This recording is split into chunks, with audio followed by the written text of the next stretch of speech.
Hello everyone, कैसे हैं आप सब। आई होप आप सभी बहुत अच्छे होंगे। स्वागत है आपका मेरे चैनल पे, जहाँ पे हम फैशन, ब्यूटी और मेकअप के बारे में बात करते हैं। कल हमने अपने स्टूडेंट को ब्रश थ्योरी के बारे में बताया था, जो कि हमने आपको भी वैसे ही बताया जैसे स्टूडेंट को पढ़ाया। आई होप आप सभी को वो वीडियो बहुत अच्छा लगा होगा और आप लोगों को समझ में आएगा होगा कि ब्रशेस के भी बहुत सारे वैरायटीज़ होते हैं और अलग अलग ब्यूटी प्रोडक्ट्स को यूज़ करने के लिए अलग अलग ब्रशेस का यूज़ किया जाता है। आज हम थोड़ी बहुत knowledge infrastructure of makeup studio जिसको बोलते हैं उसकी हम नॉलेज देना चाह रहे थे, जिसमें हम ये बताएंगे कि अगर आपका एक मेकअप स्टूडियो है तो उसमें आपको क्या लगवाना बहुत ज़रूरी है या क्या होना मेकअप स्टूडियो में बहुत ज़रूरी है। क्योंकि एक मेकअप स्टूडियो में सिर्फ कुर्सी लगा के बैठ के काम होता तो है नहीं है। आपको थोड़ी बहुत जानकारी होनी चाहिए कि हमें क्या चीज़ इसमें लगानी चाहिए और क्या चीज़ नहीं लगानी चाहिए। जैसे सबसे पहले आता है मिरर कम से कम 2 मिरर तो होना चाहिए, एक रेक्टेंगुलर शेप का और दूसरा होता है सीधा स्ट्रेट, ठीक है, एक जिसको बोल सकते हैं फुल लेंथ का। तो फुल लेंथ का मिरर होना इसलिए ज़रूरी जिससे कि रेडी होने के बाद आप अपना फुल लुक देख सको कि आप कैसे लग रहे हो और कैसे नहीं। और रेक्टेंगुलर शेप में आप बैठा के सारा काम अपना कर सकते हैं। फिर अगर आप पूछो कि मिरर कौन से ब्रांड का लेना चाहिए, तो मिरर हमेशा सुनील बजाज के ब्रांड का लेना चाहिए, क्योंकि उसके मिरर्स बहुत अच्छे क्वालिटी के होते हैं और ज़्यादातर मेकअप स्टूडियो में और अच्छी जगहों पे यही जो है मिरर लगाए जाते हैं। फिर उसके बाद हम लाइटिंग की बात करें तो लाइटिंग भी 3 तरीके की होनी चाहिए। पहला है वाइट लाइट, जो कि समझिए नेचुरल दिखाएगा। दूसरा है येलो लाइट, जिसमें फ़ोटो सेशन आप आराम से कर सकते हैं, और सॉरी येलो लाइट जिसमें हम फोटो सेशन आराम से कर सकते हैं। और तीसरा है नेचुरल लाइट, जो है सनलाइट। तो विंडोज़ आपके जो है मेकअप स्टूडियो में ज़रूर होने चाहिए, जिससे कि सनलाइट भी आती रहे। ये नहीं कि सिर्फ अंदर की लाइट है और बाहर की कुछ नेचुरल लाइट आ ही नहीं रही है तो आपको कुछ समझ में नहीं आएगा। ठीक, जैसे आपने यहाँ तो मेकअप कर दिया और सनलाइट में जाने पर कुछ और दिखाई पड़ रहा है, तो इसलिए सनलाइट भी होना चाहिए, जिससे कि हर एक चीज़ आप बराबर चेक करते रहें। उसके बाद हम बात करें कि चेयर्स, तो चेयर्स हमेशा कंफर्टेबल चेयर्स होनी चाहिए, जिसमें हम जिसका भी जो भी काम कर रहे हैं, चाहे वो मेकअप से रिलेटेड हो चाहे वो ब्यूटी से रिलेटेड कोई भी काम हो, तो वो भी मतलब रिलैक्स होकर क्लाइंट काम करवा सके। और कंफर्टेबल चेयर्स बहुत ज़रूरी है। आप 1 2 3 4 जितने चाहे अपने उस हिसाब से रख सकते हैं। उसके बाद होता है मेकअप वैनिटी बॉक्स। तो आपका मेकअप ऐसे अलग अलग जगहों पे पड़ा नहीं होना चाहिए। मेकअप का हमेशा एक वैनिटी बॉक्स होना चाहिए, जिसमें आपका सारा मेकअप का प्रोडक्ट एक जगह रखा होना चाहिए, जिससे कि जब भी आप मेकअप करो तो आपको सारे प्रोडक्ट एक जगह पे ही मिल जाएं, आपको परेशानी ना उठानी पड़े कि ये सामान कहाँ रखा है, वो सामान कहाँ रखा है करके। एक प्रॉपर प्लेस होनी चाहिए, एक प्रॉपर वैनिटी बॉक्स होना चाहिए, जिसमें आप अपना सारा प्रोडक्ट रख सकते हैं। उसके बाद बोले टेम्परेचर कंट्रोलर होना बहुत ज़रूरी है। ठीक है, क्लाइंट का जब हम काम करते हैं ना मेकअप स्टूडियो में, तो स्वेट होना नहीं चाहिए बिल्कुल भी, क्योंकि अगर हम स्वेटिंग अगर क्लाइंट के ऊपर होगा तो कॉमन सी बात है मेकअप पहली बात तो चिपकेगा ही नहीं फेस पे, और बहुत प्रॉब्लम होती है फिर मेकअप करने में। तो इसीलिए स्वेट कंट्रोलर का होना बहुत ज़रूरी है। फैंस होने चाहिए आपके वहाँ पे, एसी होने चाहिए आपके वहाँ पे। और अगर जो है नेचुरल के लिए जैसे मैंने बताया विंडो से आपकी नेचुरल हवा भी आनी चाहिए। और अगर आपके पास एसी है तो कॉमन सी बात आप विंडो बंद ही रखोगे और नेचुरल हवा क्यों ही लोगे।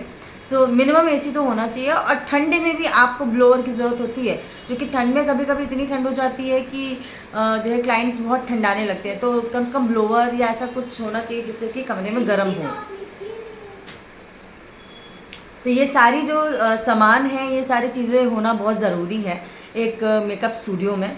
और उसके बाद अगर हम पर्सनल अपीयरेंस की बात करें कि जो मेकअप कर रहा है या जो भी ओनर है उसको कैसा होना चाहिए, या ओनर ना हो तो अगर एम्प्लॉयज़ भी हो तो उन्हें कैसा होना चाहिए। तो सबसे पहले कि नेल्स नहीं होने चाहिए, क्योंकि अगर आपके लंबे लंबे नेल्स होंगे तो आप क्लाइंट के काम करोगे तो उनके फेस पे चुभ भी सकता है। फिर नो हैवी ज्वेलरीज, यानी आपके ज्वेलरी बहुत हैवी नहीं होनी चाहिए कि ढेर सारे आपने ज्वेलरी यहाँ पहन लिए या ढेर सारी अपने रिंग्स पहन के रखी। मिनिमम 1 2 रिंग्स पहन सकते हो एक हाथ में, वो ज़्यादा अच्छा रहेगा। फिर उसके बाद ड्रेस अकॉर्डिंगली होना चाहिए, ये नहीं कि आप लहंगा शरारा समथिंग ऐसा कुछ पहन के चमक दमक पहन के आप काम कर रहे हो। प्रोफेशनल होना चाहिए। आप प्रोफेशनल कपड़े पहन के या कंफर्टेबल कपड़े पहन के आप काम करेंगे तो ज़्यादा अच्छा है। बहुत भरा भरा आपको हैवी क्लोथ्स पहन के काम नहीं करना चाहिए, उसका इम्पैक्ट अच्छा नहीं पड़ता है। उसके बाद हील्स आपको नहीं पहननी चाहिए मेकअप के अकॉर्डिंग, मेकअप के टाइम पे, बिकॉज अगर आप हील्स पहनोगे आपके कमर में इतना पेन होगा कि आप काम कर ही नहीं पाओगे। Heels you should avoid. आपको फ्लैट्स पहनने चाहिए, शूज़ पहन सकते हो, फ्लैट्स पहन सकते हो, कुछ भी पहन सकते हो, बट हील नहीं पहनना चाहिए। Then tie your hair. Makeup जो भी कर रहा है, अगर आप अपने बाल बांध के काम करोगे तो आपके लिए अच्छा रहेगा, आपको कंफर्टेबल रहेगा।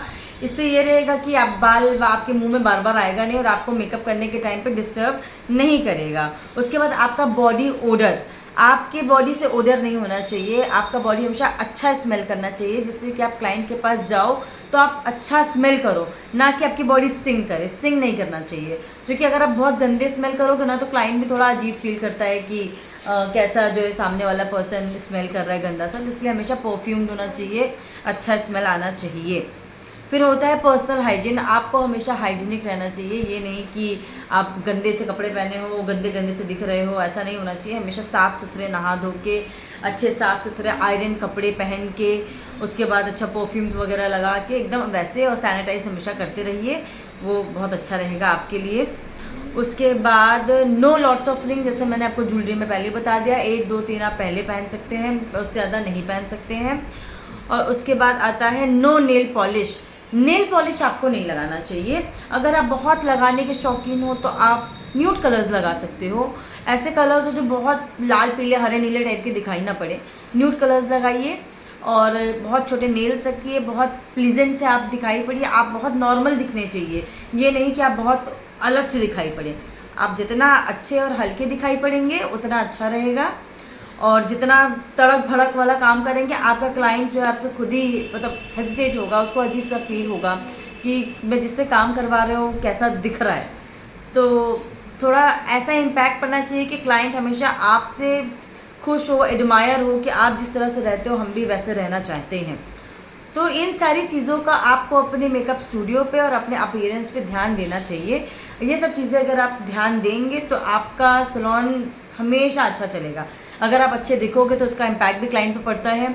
अगर आप गंदे दिखोगे तो क्लाइंट यही सोचेगा कि सीधी सी बात है, जब ये अच्छे नहीं दिखते तो हमें क्या अच्छा बनाएंगे। तो इसीलिए हर चीज़ अच्छा अकॉर्डिंगली करना चाहिए। जितना अच्छा आप करेंगे उतना अच्छा क्लाइंट पे इम्पैक्ट पड़ेगा। सो थैंक यू वेरी मच मेरा ये वीडियो देखने के लिए। बाकी सारी डिटेल्स मैं आपको कल के वीडियो में दूंगी। आज थोड़ा बहुत नॉलेज में जो है पर्सनल अपीयरेंस और इंफ्रास्ट्रक्चर पे देना चाहती थी, जो कि मैंने दे दी है। So thank you and bye bye.